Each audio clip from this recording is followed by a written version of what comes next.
Muchísimas bendiciones del Señor. En este nuevo episodio en donde queremos transmitirte lo que Dios ha puesto en nuestro corazón de la última serie que tiene que ver con la verdadera iniquidad y cómo ésta produce en nuestro corazón tanto daño. También acerca de las verdaderas armas que Satanás utiliza, ya nosotros teniendo bien claro cómo la iniquidad se alberga en nuestra mente y corazón, quizás podamos detectar de una mejor manera la forma en que vamos a proceder de aquí en lo adelante. Muchísimas bendiciones, bienvenido a mi podcast desde el patio. Estamos desde el patio, ¿verdad? Es verdad que sí, Esmerly. Y deseo de verdad que tú seas edificado a través de lo que Dios está poniendo en nuestro corazón para este tiempo. Y como diría alguien que yo conozco, comencemos. No sin antes agradecerte por las veces que compartes.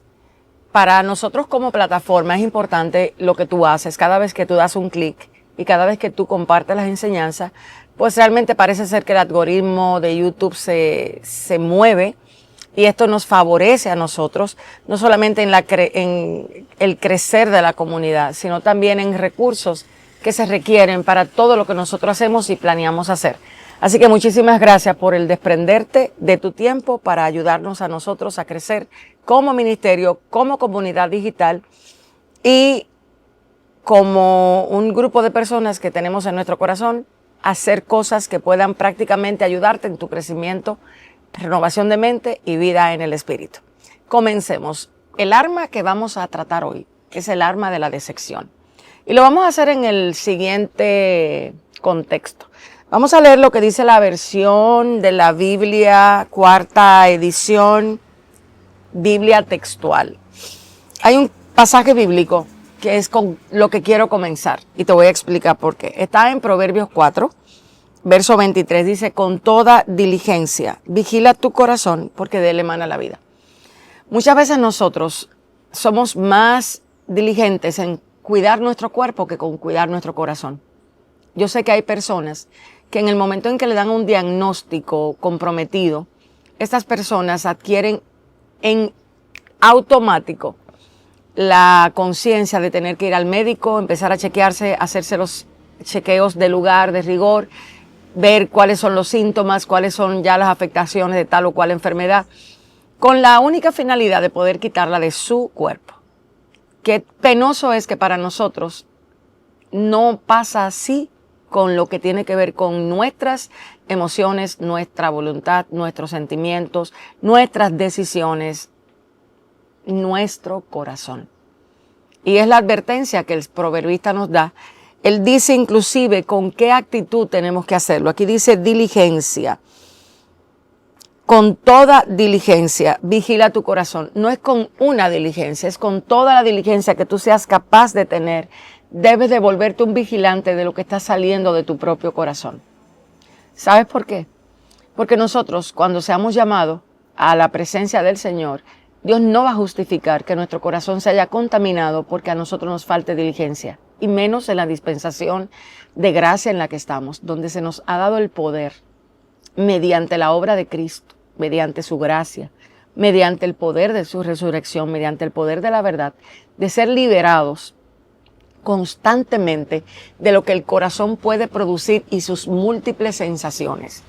Pero cuando no somos diligentes, ni hemos tomado la firme decisión de vigilar el corazón y los pensamientos, muchas veces las experiencias como la decepción, que es de lo que vamos a hablar hoy, nos contaminan de una manera increíble. Quiero comenzar hablándote de la decepción. Busqué unas cuantas definiciones que quiero primero traerla a ti para luego llevarte a un escenario y luego hablar entonces del tema. Esta definición dice que es el colapso de una expectativa puesta en Dios, en otros o en nosotros mismos que genera una herida, ojo aquí, genera una herida de incredulidad. Reitero, es el colapso, es cuando se rompe. Colapsó, se cayó la expectativa puesta, ya sea, reitero, en Dios, en otros o en nosotros mismos. Esto genera una herida de incredulidad. Otra definición es una brecha entre lo que creímos que Dios haría y la realidad que experimentamos. lo que creímos que alguien haría y la realidad que experimentamos. Una definición interesante que encontré es un veneno del alma que, si no se detiene, se convierte en desencanto, presta atención, cinismo y finalmente incredulidad. La herida de la decepción te lleva a la incredulidad, a la división, a la separación de, primero, Dios y su palabra, aunque te hace creer por un espacio largo de tiempo de que tu comunión con Dios está bien, cuando realmente no es así. Y no es así por lo siguiente, por lo que ella trae. La Biblia dice que todo lo que proviene de incredulidad es pecado. Porque para nosotros los hijos de Dios, todo debe ser a través de la fe. Y en el momento que una herida se vuelve para ti algo incrédulo, llevándote a un sistema de pensamiento constante de incredulidad hacia la circunstancia, hacia Dios, hacia tu prójimo, porque a Dios nos llama a mirar al prójimo desde la obra de la fe. Igual como Cristo nos miró, fíjense que Efesios 2 dice, ustedes fueron salvados por gracia, por medio de la fe. Y esto no es de vosotros, pues es un don de Dios y no por obras para que nadie se gloríe. ¿Por medio de qué? De la fe. Entonces, ¿cómo fue que nos salvaron? Por medio de la fe. ¿La fe de quién? ¿Qué fe fue la que obró para que nosotros hoy pudiéramos ser salvos? Eso es lo que Cristo hizo cuando actuó, de la manera que actuó, para mantenerse en obediencia hacia el Padre y darnos a nosotros el perdón de pecados. Cuando a Cristo toda iniquidad de nosotros, toda la rebelión, todo el pecado fue tirado sobre Él y Él lo cargó, la actitud y la decisión de Cristo fue hacer lo que el Padre dijo. Esto requería lo que nosotros conocemos como fe. Él se mantuvo y el resultado, el gozo puesto por delante, que era la salvación de nosotros. Entonces es necesario que nosotros empecemos hoy a lidiar y a analizar nuestro corazón. Y yo quiero preguntarte, tú que me estás escuchando en tu casa, posiblemente tú no has revisado en cuanto a la decepción tu corazón, pero hoy sí te puedes notar un poco menos crédulo, cínico, indiferente y cruel, quizás egoísta, viviendo más para ti que para realmente interesarte en lo que a otros les interesa, separado, aislado del cuerpo de Cristo, porque la herida de la decepción te llegó, te tocó la puerta, no te pidió permiso, no estabas preparada, no estabas preparado y se alojó, soltando su veneno de incredulidad para llevarte a ti justamente a donde ella requiere. Entonces, ¿cómo es que la decepción daña nuestra fe? Yo saco unos cuantos puntos para que lo analicemos tú y yo en este momento. Fíjate que la fe es certeza y es confianza. Y la decepción justamente eso es lo que hace, ataca directamente el fundamento de la confianza.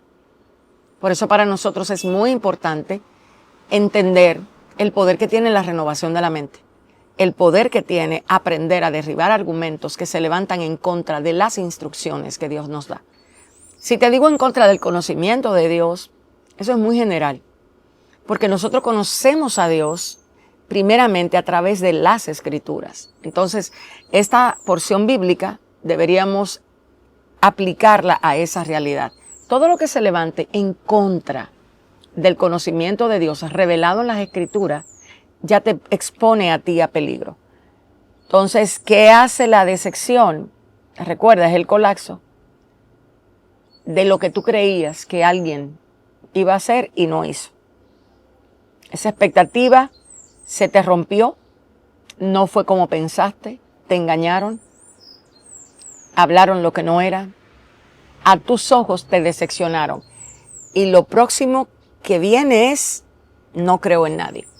Pero te preguntaste primero, si la Biblia dice que sobre un alto vigila uno más alto y sobre este alto hay uno que es mucho más alto, y hay otra escritura que dice que no hay nada que Dios determine que no acontezca, lo primero es que tienes que empezar a preguntarte, ¿esto que me pasó, de dónde salió? ¿Del infierno o de la voluntad permitida por Dios para que mi vida crezca? Recuerda que ninguna experiencia de dolor viene para llevarte al suelo, viene para hacerte virar tu fe.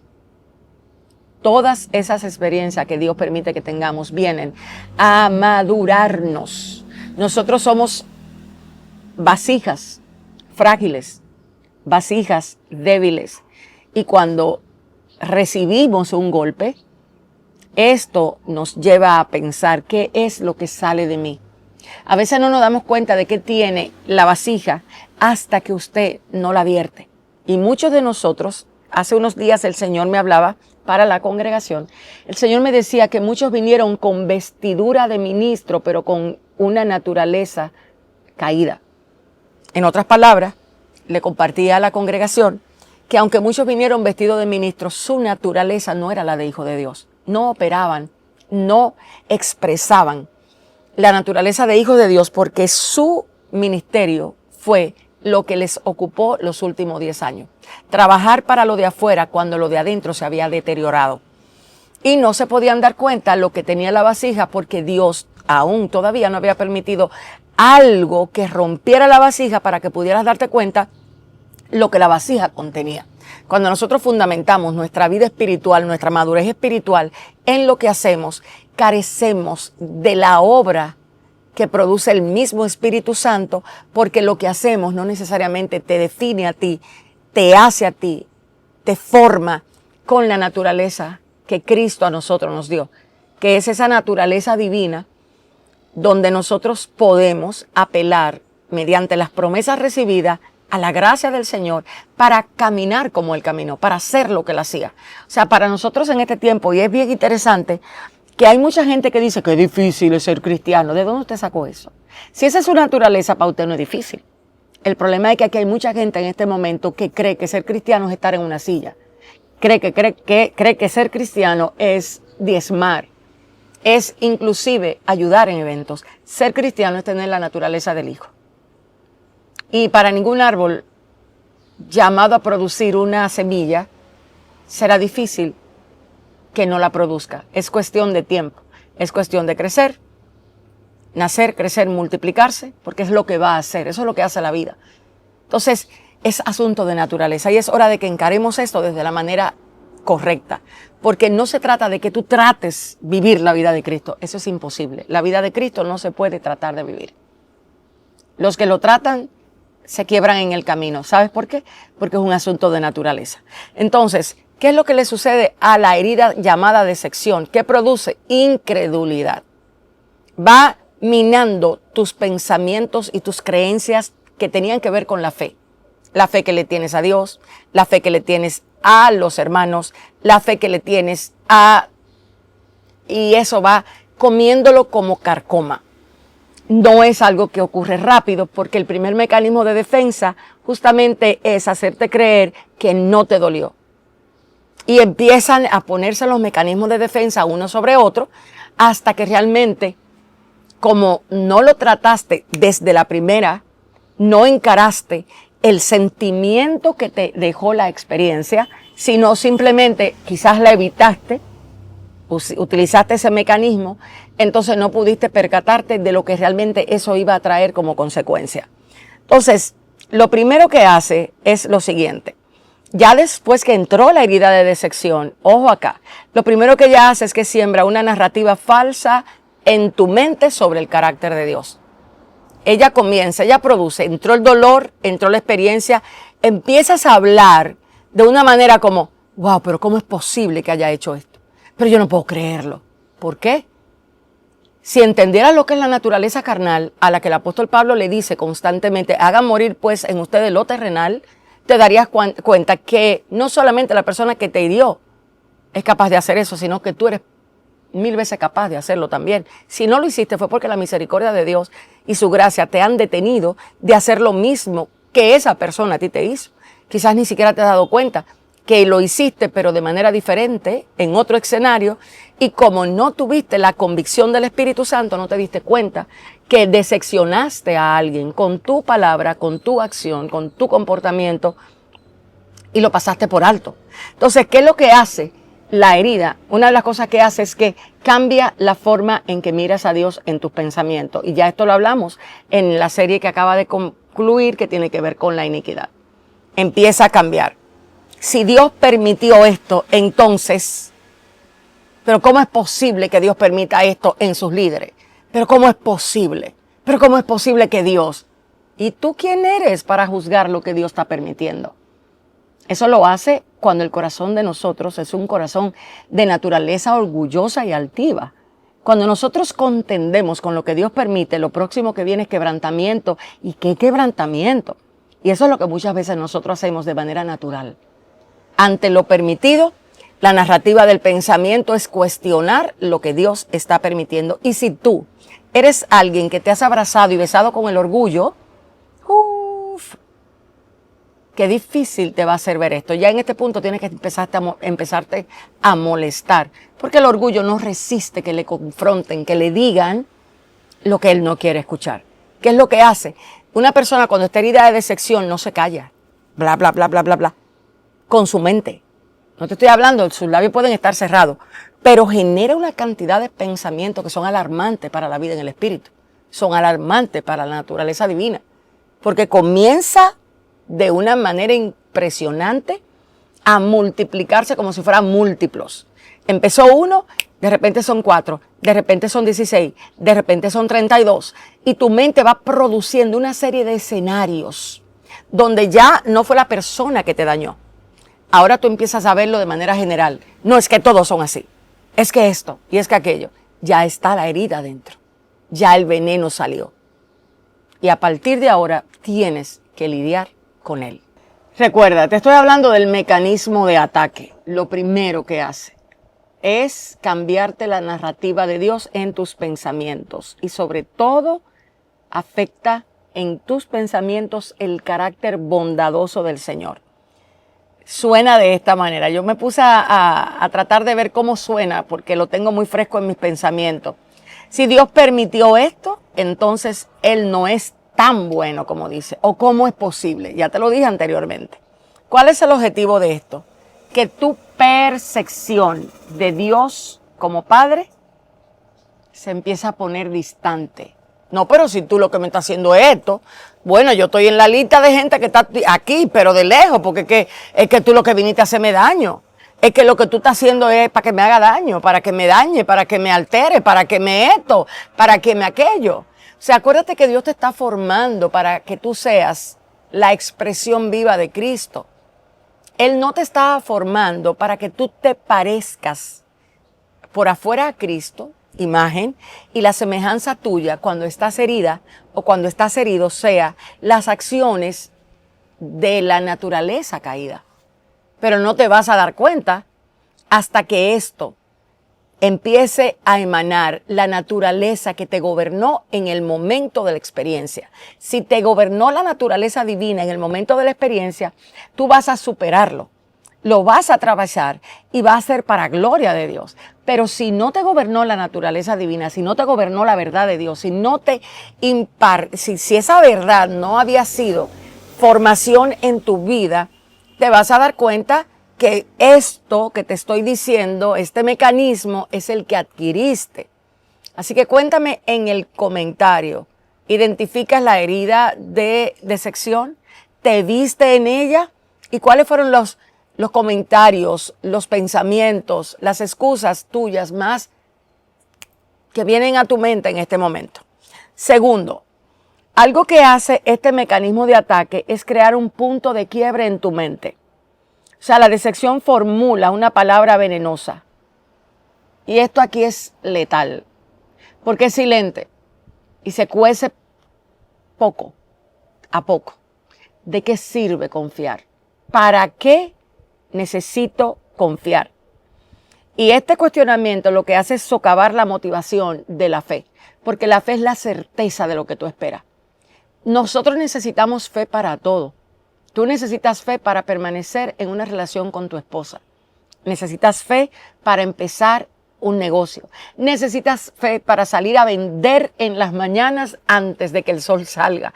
Necesitas fe para llegar a tu trabajo y pensar que vas a poder llegar. Para todo se necesita fe. Se necesita fe para convivir entre hermanos. Se necesita fe para atravesar dificultades. Entonces, ¿qué es lo que hace? Quiebra. O sea, el punto de quiebre es, ¿y de qué me vale confiar? ¿Y para qué yo necesito confiar? Y es aquí, este cuestionamiento, ¿qué es lo que va a hacer? Es que no vale la pena confiar, esto no funciona. ¿Por qué? Porque tú estás mirando la cosa humanamente.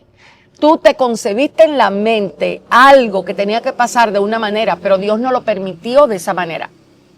Y si Dios no lo permitió de esa manera, no es para que tú justifiques en tus pensamientos que tú tienes razón al creer que debió ocurrir. No. Lo primero que tienes que empezar a contrarrestar. ¿Y por qué tiene que ocurrir como yo pienso? ¿Qué me quiere enseñar Dios de lo que yo estoy viviendo? Y ojo, cuando la decepción llega, tu punto de enfoque siempre es lo que te hicieron y no lo que tu corazón brota. No podemos seguir siendo engañados por nosotros mismos. Dios nunca te va a pedir cuentas por lo que te hicieron. Dios se va a encargar. Él dice, mía es la venganza.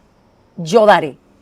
El problema de nosotros es que creemos muchas veces que para Dios es más importante lo que me hicieron que lo que yo hago, que lo que yo doy, que como yo reacciono. Y aquí es que hay que recalibrar este pensamiento. Porque todo lo que Dios permite que a ti te pase va a mostrar lo que tú vas a responder.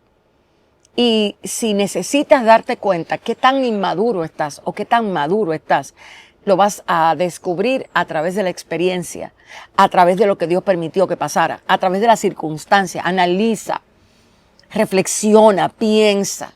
No te dejes engañar de Satanás ni de sus armas. Satanás utiliza la decepción de una manera impresionante para separarte del propósito que Dios tiene para contigo como unidad en el cuerpo de Cristo. ¿Por qué hoy día hay tanta separación? ¿Por qué hoy día hay tantas personas alejadas de la pasión por Dios? Porque pusieron su mirada en alguien y ese alguien no hizo lo que debió hacer. El resultado fue afligir su corazón hacia Dios y ni siquiera detectaron el problema. Empezaron a creer que fuera de la comunidad de fe estaban mejor. No, no te engañes. Dios vino a salvar realmente a viles, entre los cuales probablemente tú eres el primero. Lo que pasa es que tú no tienes la capacidad de ver cómo tú afectas a los demás.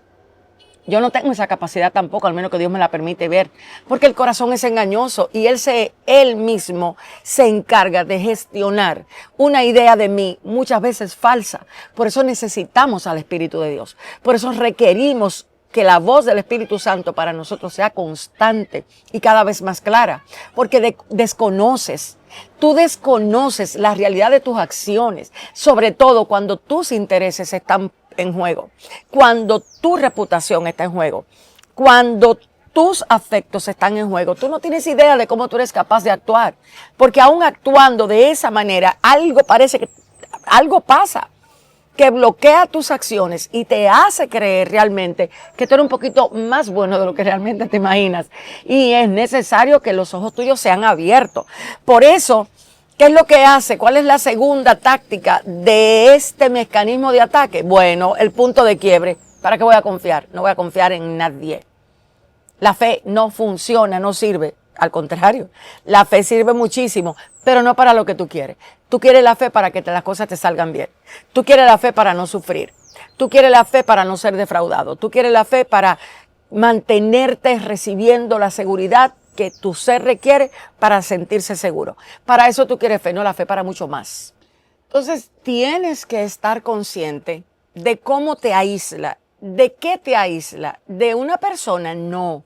Lo primero es que hace aislarte del mandamiento. Presta la atención a esto. Ese ejemplo de lo que yo viví en un gran coliseo en Santo Domingo, ¿qué era lo que estaba sucediendo ahí? Mi corazón, por cómo había interpretado, y aquí yo no te estoy diciendo que si lo que dijeron fue cierto o falso, eso carece de importancia en el momento en el que tú estás claro de que la mano de Dios está sobre tu vida para formarte y edificarte. Aquí no es que te hicieron, aquí no es que hablaron. Por eso es que Cristo recomienda que cuando tú te enteres que alguien hable de ti mintiendo, que tu acción próxima es alegrarte. ¿Sabes cuál es el principio que hay ahí? Humildad. ¿Sabes por qué? Porque solo el orgulloso se molesta cuando oye que alguien dijo algo de él siendo mentira. Porque el que tiene conocimiento de lo que es capaz de hacer en su naturaleza humana, en su naturaleza caída, se tira al suelo de rodillas dándole gracias a Dios, porque lo que dijeron fue mentira y no verdad. O sea, el momento en el que yo hacía mis crisis, diciéndole a Dios, no, porque el problema de cuando tú te crees la sierva y la ungida es ese. Nadie te puede tocar el manto, nadie te puede señalar, nadie te puede decir, cuidado, nadie, porque lo próximo que viene es una decepción y yo que trabajaba y yo que hacía y yo que servía y yo que acompañaba. ¿Y tú qué? ¿Y? ¿Era para el hombre o era para Dios? Entonces, ¿cuál es el tema con lo que hacías? Y en el momento en el que yo estaba, donde para mí era sumamente importante mi reputación, mi bienestar y todo lo que yo hacía, oír que de mí hablaran mal, una mujer tan seria y que amaba tanto a Dios, ay, usted no sabe cómo yo caía en esas crisis de decepción, hasta que Dios un día me dijo, ¿es verdad lo que han dicho? Y yo muy así dije, no, señores, mintiendo. En esa forma en la que el Espíritu Santo trata contigo, que solo Él lo puede hacer, yo estaba en una crisis, en un caos. ¿Por qué? Bueno, porque persona a la que yo le había dado mi confianza me había defraudado. Ojo, bien defraudada estaba. ¿Y quién soy yo para colocar a alguien por encima de lo que Dios le permite? Se llama locura. Se llama incapacidad de comprender lo que es soberanía y gobierno de Dios. Entonces, en ese momento, en ese episodio de mi vida, yo recuerdo muy bien al Señor haberme dicho, ¿y quién eres tú? Tú no sabes que si lo que dicen de ti es mintiendo, fue porque mi gracia te impidió hacer lo que ellos saben que tú eres capaz de hacer, pero que yo te lo impedí por obra de gracia. ¡Boom! Eso me arregló. Cuando Dios me permitió entender ese principio, aprendí a caminar no solo sin que me importara lo que la gente dijera, sin que me importara lo que la gente dijera mintiendo. Porque muchos análisis que personas hacen de nosotros es por falta de humildad, que no le prestamos atención para en oración revisar si es mintiendo o no. Hay muchas personas que en este momento de su vida, porque el orgullo les ha vestido, ha impedido que el Espíritu de Dios le derrame de nuevo por la experiencia que han tenido o a raíz de la experiencia que han tenido, porque se han abrazado más al enojo que produce la famosa herida que Señor, ¿qué tan cierto es lo que están diciendo? Entonces, el orgullo te ciega. El orgullo no deja que tú puedas ver más allá. No te deja mirar lo que el Espíritu te quiere enseñar. Yo lo viví. Fue bastante fuerte para mí escuchar ese día que el Señor me dijo, ¿tú sabes por qué te tienes que alegrar? Porque fui yo y mi gracia que te impidieron que tú hicieras eso y más de ahí. Todo lo que hablaban, que si era una Jezabel, que si era lesbiana, que si era, todo lo que hablaban y todo lo que le venía a la cabeza hablar, Dios lo permitió, era necesario. Porque no venía para probarlos a ellos, venía a probar qué tan importante para mí era hacer lo que Cristo establecía en su palabra. ¿Cuántas veces nuestras emociones nos hacen llevar la Biblia al suelo? ¿Cuántas veces Dios te ha dicho a ti, no aborrezcas, no mires a tu hermano como menor? No te dice si tu hermano es bueno o malo, no. Aunque hay también escrituras donde se te dice cómo caminar ante cierta conducta de tus hermanos. Pero no estoy hablando de eso. No estoy hablando de esos escenarios difíciles. Te estoy hablando de lo general, de lo que acontece como el pan nuestro de cada día. Entonces, aislamiento espiritual. Cuando ya llegaste a este punto, ya el veneno, mira, está infiltrado en el corazón y ya produce sus efectos. ¿Tú sabías que hay veneno? Hay venenos que en el momento en el que tú lo ingieres, te pueden producir algunos vómitos en sangre, otros temblores, otros vómitos, otros dolores. Los síntomas de la decepción, ya yo te lo acabo de mencionar. Aislamiento, un cambio de pensamiento hacia el carácter de Dios y un agredirte directamente. ¿Para qué confiar? No vale la pena confiar. Cuando tú estás ya ahí, ya el veneno está infiltrado y con eso no se juega.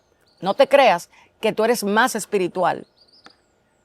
No te creas que si a ti la decepción te toca, tú no vas a experimentar esto, lo vas a experimentar y vas a tener que tratar con esto. De la única manera que tú no experimentas este grado de veneno es si cuando llegó ya tú habías aprendido la lección. Si no habías aprendido la lección, Dios permite que suceda para que te vuelvas a dar cuenta que dependiste de tu fuerza y no de la gracia del Señor. Y es aquí lo maravilloso de esto.